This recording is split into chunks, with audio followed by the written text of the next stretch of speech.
মধুময় শ্রীধাম নবদ্বীপ, কলিযুগ পাবন অবতার আমার গৌর সত্য। আচ্ছা, গৌরকে দেখতে কেমন? কি মায়েরা, গৌরকে দেখতে কেমন বলে মনে রাখবেন, এক একজনের এক এক রকম কথা। কেউ বলছে হাততলা গৌর সুন্দর, কেউ বলছে নাটুয়া মূরতি। হ্যাঁ, কিন্তু মনে রাখবেন, যখন কাউকে জিজ্ঞেস করা হবে গৌরকে দেখতে কেমন, বা ভগবানকে দেখতে কেমন, বা কৃষ্ণকে দেখতে কেমন, উল্টো দিক থেকে উত্তর আসবে যার ভাব যেমন, যার স্মরণ যেমন, যার অনুভব যেমন, ভগবান ঠিক তার কাছে তেমন। ওই ঠিক বুঝলাম না তো, বলে বুঝলেন না? দেখুন, কৃষ্ণ কিন্তু এক। কৃষ্ণ হাতে মুরলী নিয়ে দাঁড়িয়ে আছে বৃন্দাবন। দেখুন, মা যশোদা হলে ওটা কৃষ্ণ নয়, ওটা আমার ছেলে। আবার দেখুন, একই কৃষ্ণ। হ্যাঁ, সখারা ভাবছে আমাদের বন্ধু, আবার রাধারী ভাবছে আমার প্রাণনাথ, প্রাণবল্লভ, আবার কংস পুতনা ভাবছে আমাদের শত্রু। তাহলে কৃষ্ণ কিন্তু এক, যার যেমন ভাব সেই ভাব বুঝে তার কাছে ধরা দিয়েছে। ভগবান বললেন নিজ মুখে, যে যথা মাং প্রবদ্ধন্তে তাং তথৈব ভজম্যহম। যে আমায় যেমন ভাবে ভজনা করে, আমিও ঠিক তাকে সেইভাবে ভজনের প্রতিদান দিয়ে থাকি। তাহলে কৃষ্ণ এক, যার যেমন ভাব, ভাব বুঝে তার কাছে ধরা যায়। বলে না, গৌরকে দেখতে কেমন? বলে ওই যে দুটি হাত তুলে দাঁড়িয়ে আছে। বলে যে গৌরকে তোমরা দেখো দুটি হাত তোলা গৌর সুন্দর, সেই গৌর সুন্দর আজকে হাত দুটি উপরে তুলে নি। বলে কি করছেন তাহলে? বলে সারা রাত্রি শিবাসের অঙ্গনে নিশি জাগরণ কীর্তন করেছে। নিশি মানে রাত্রি, জাগরণ মানে জেগে। এবার প্রভাতকালে তিনি ভক্তগণদের বলছে, ভক্তগণ, আমরা গতকাল নিশিতে সারা রাত্রি শিবাসের অঙ্গনে কীর্তন করলাম। এইবার ইচ্ছা এই সুরধুলি গঙ্গার তীরে গিয়ে এই সুরধুলি গঙ্গার বক্ষে আমরা কীর্তন করব। ভক্তগণ মনে মনে ভাবছে তাই তো, সুরধুলির তীরে গিয়ে যার বিলাস, সুরধুলি গঙ্গার তীরে গিয়ে বিহার করেন, তিনি আজকে বলছেন গঙ্গার মধ্যে নৌকার মধ্যে বিহার করবে। আচ্ছা, দেখা যাক, যার প্রতিটি পদক্ষেপে এক একটি লীলার উদ্ভব হয়, মহাপ্রভু এক একটি চরণ ফেলছেন, এক একটি লীলার সৃষ্টি হচ্ছে। তাহলে আজকে নিশ্চয়ই আমরা কোনো নতুন লীলা আস্বাদন করতে পারবো। তাই জন্য ভক্তগণ সবাই মহাপ্রভুর সঙ্গে গেলেন ওই সুরধুলি গঙ্গার তীরে। আর গঙ্গার তীরে যাওয়া মাত্র একটি নৌকা মহাপ্রভু সৃজন করলেন, ডাকলেন। এবং শুধু ডাকা নয়, নৌকার মধ্যে মহাপ্রভু ভক্তগণ সঙ্গে উঠলেন। এবং ওঠা নয়, মহাপ্রভু আজকে মাথায় বেঁধে নিয়েছেন একটা পাগড়ি, আর হাতে নিয়েছেন একটা লাঠি। এই ভক্তগণ কিছুক্ষণ পরে দেখলেন লাঠিটা মহাপ্রভু ফেলে দিলেন। নৌকা কেরোয়াল, মানে যেটা দ্বারা নৌকা বাওয়া হয়, সেই দাঁতটা বা কেরোয়ালটা মহাপ্রভু নিজ হাতে দিয়েছে। বৈষ্ণব মহাজন পদকর্তা দীন রামানন্দ ঠাকুর তিনি এক পাশ থেকে দাঁড়িয়ে দাঁড়িয়ে দেখছেন আর বলছেন, হ্যাঁ গো কলিহতজি, আর আমাদের ভাগ্যে হয় বা না হয় এমন রূপ কেউ কখনো দেখেছে? যিনি ভবপারের কান্ডারি, তিনি আজকে নদিয়ার মাঝে আমাদের মতো কলিহতজিকে হরিনামের তরিতে পার করবেন বলে নিজেই নামে সেজেছে। আহা, কি অপূর্ব লোক! সুরধুনির মাঝে যাইয়া নবীন নাবিক হইয়া, সুরধুনির মাঝে যাইয়া নবীন নাবিক হইয়া, সহসা দেখো সুরধুনির মাঝে যাইয়া নবীন নাবিক হইয়া, সহসর মিলিয়া হলো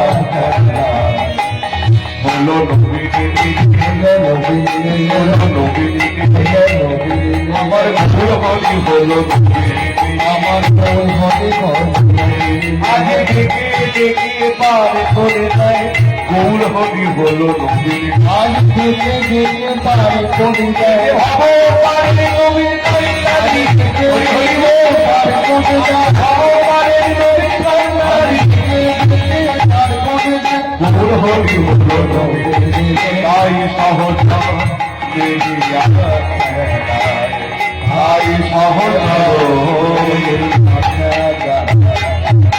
কি বললেন? সুরধুলির মাঝে যাইয়া নবীর নাবিক হইয়া সহচর মেরিয়া খেলা। বলে মহাপ্রভু কিন্তু একা নেই, তাহলে কাদের সঙ্গে আছেন তিনি? অন্তরঙ্গ সঙ্গে করেন,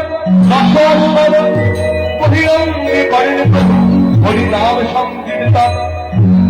বলে মহাপ্রভু আজকে নৌকার মধ্যে উঠেছেন, একা নেই গো। বলে অনেক ভক্তরা আছে, কিন্তু সেই ভক্তদের মধ্যে নিত্যানন্দ প্রভুর নাম লেখা হলো না, অদ্বৈত আচার্যের নামও লেখা হলো না। হ্যাঁ, তাহলে কার নাম লেখা হলো?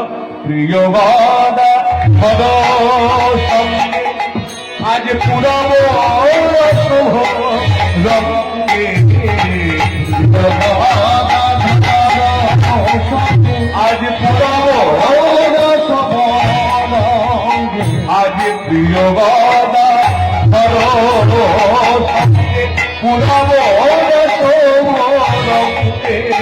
আজ প্রিয় গদাধর সঙ্গে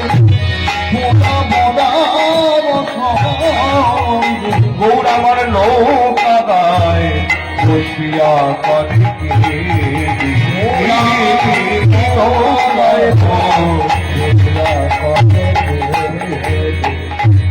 হয় নয়া আমার নয় গো এই কলি যুগে হয়ে গেল এমন হয় নয়া আমার নয় করে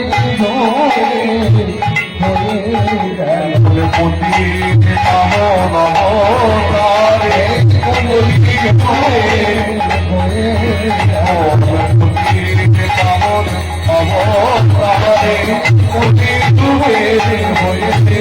নমস্কারে এমন হয় নাইয়া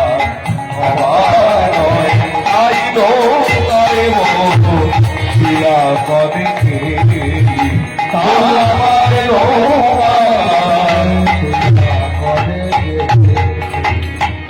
ভক্তমন্ডলী ভক্তিমতী মায়েরা কার নাম লেখা হলো প্রিয় গদাধর।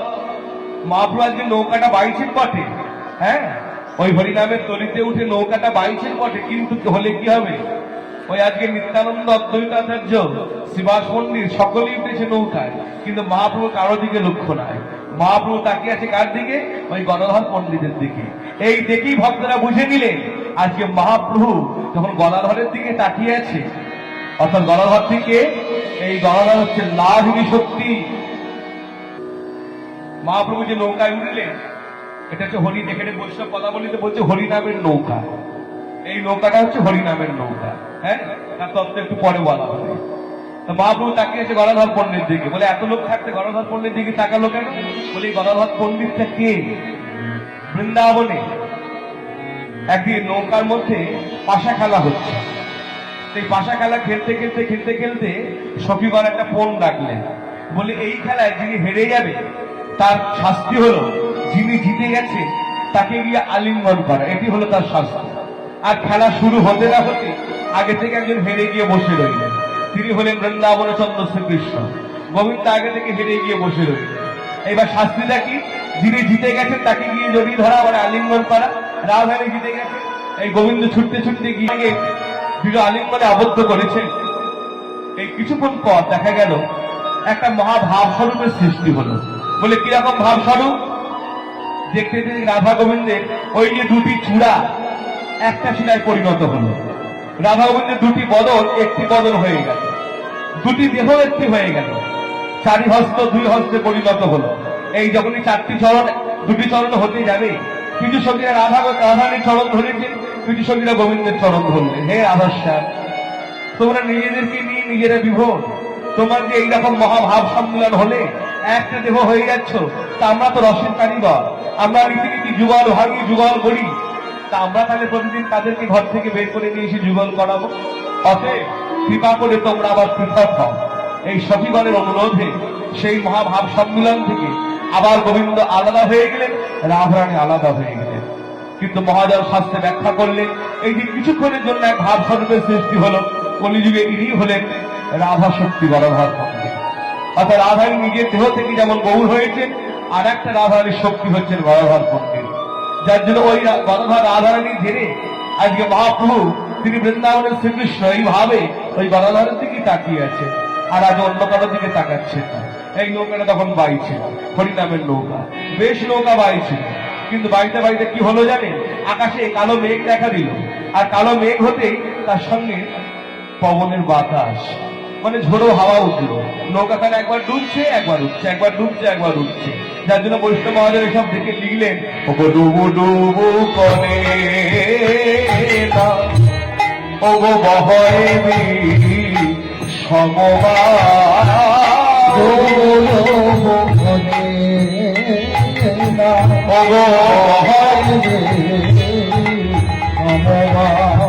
ওগো ডুবু ডুবু করে না, এবার বহাইবি সমবায়, ডুবু ডুবু করে না, আজ বহাইবি সমবায়।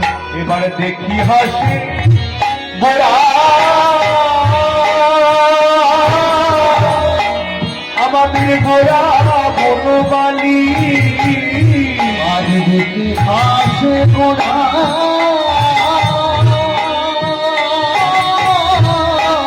গোরা বনমালী আজ দেখি হাসে গোরা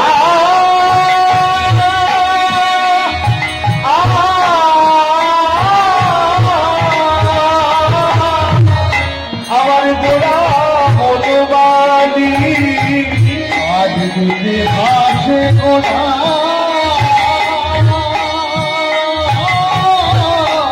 গোরা বনমালী গোরা মৃদু মৃদু হাসছে মৃদু হাসছে গোরা মৃদু মৃদু হাসে মৃদু মৃদু হাসি দেখো দেখো পাকা চোখে চাইছে মৃদু মৃদু হাসছে দেখো পাকা চোখে চাইছে কত শত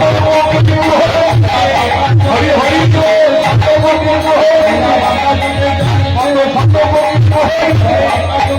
গোরা মানে মৃদু মৃদু হাসছে দেখি হাসছে গোরা বনমালী গোরা বনমালী গোরা বনমালী দেখি হাসে গোরা বনমালী নৌকায় যখন ওই নৌকাখানা ডুবছে ঝড়ের গতিতে মহাপ্রভু দেখছে না হাসছে ভক্তগণ ভাবছে ব্যাপার কি আমরা বিপদে পড়েছি নৌকাখানা এই ডুববো কি ওই ডুববো আর মহাপ্রভু আমাদের দিকে দেখে হাসছে ভক্তগণ মনে একটু আঘাত পাচ্ছে হ্যাঁ কিন্তু পদকর্তা অন্য কথা বলছে বলে দেখো গৌরহরিকে আমি বললাম বনমালী বলে বনমালী কাকে বলে বলে গৌরহরি কি বাগান টাগান আছে নাকি যার জন্য তিনি বনমালী বাগান টাগান চাষ করে বলে হ্যাঁ গৌর তো বাগান চাষ করে বলে কোথায় বলে জানো গৌরহরির বাগানটা হচ্ছে জীবের এই মন বাগান আমাদের এই মনের মধ্যে ভক্তির ফুল যে ফুটবে ভক্তির ফুলকে তো ফুটতে দেওয়া হচ্ছে না কেন কিন্তু আগাছা জন্মে গেছে বলে আগাছাগুলো কি কি কাম ক্রোধ লোভ মোহ মদ মাৎসর্য আত্মহত্যা হ্যাঁ আমিত্ব এই যে কতগুলি আগাছা জন্মে গেছে এই আগাছাগুলি চেপে ধরে রয়েছে বলে ভক্তির ফুলটা হৃদয়ের মধ্যে ভক্তির পদ্মটা বিকশিত হতে পারছে যার জন্য বলছেন গৌর মোদের মন বনমালী গৌর মোদের বনমালী গৌর মোদের মন বনমালী গৌর মোদের বনমালী সে যে আগাছা দূর করে দেয় গৌর মোদের মন বনমালী যে আগাছা দূর করে দেয় শুদ্ধা ভক্তি বিকাশ হরি হরি দূর করে দেয় শুদ্ধা ভক্তি বিকাশ আগাছা দূর করে দেয় গৌর মোদের মন বনমালী বনমালী তাহলে গৌর সুন্দর কি করে গৌর সুন্দর আমার চাষ করে এই কোথায় চাষ করে এই জীবের হৃদয়টা হচ্ছে একটা ক্ষেত্র সেইখানে মহাপ্রভু আমার চাষ করেন জীবের হৃদয়টা হচ্ছে ক্ষেত্র আর সেখানে তিনি হরিনামের বীজ বপন করেন